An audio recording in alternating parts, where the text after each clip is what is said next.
So, good day sa inyo mga kasigler. So, meron tayong i-unbox ngayon. So, nabili ko siya kanina. At meron tayong paggagamitan. So, pakita ko sa inyo.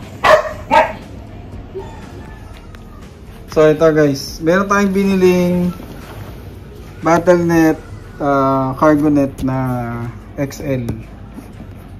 So, meron tayong itong paggagamitan. Bukas ipapakita ko sa inyo yung paggagamitan.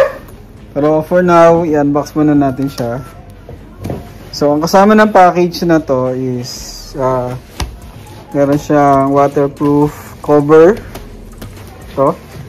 Para siyang sako line pero makapal yung klase. Tapos medyo malambot. Okay.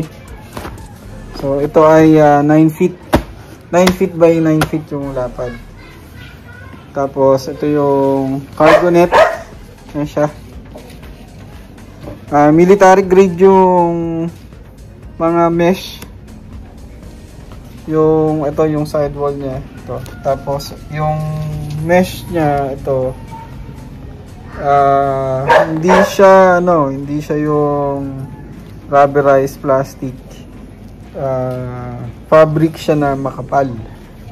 Okay. Then, meron na rin siyang free carabiner. So,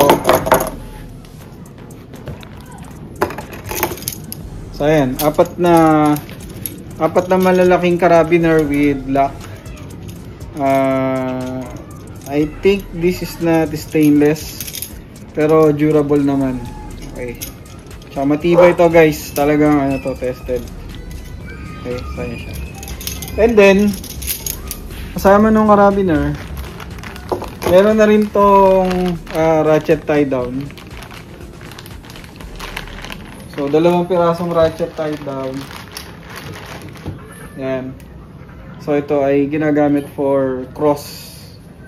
Pag ganun siya. Depende kung paano mo siya i-setup. Bukas papakita ko sa inyo. Makapal din yung ratchet tie down niya. At ito yung pinaka cover o yung net na or cargo net na tinatawag. Kaya siya. Makapal siya guys. Kasi yung yung ginamit dito is military grade yung nasabi nila. Okay. So malaki siya guys. Ayun. Maganda to.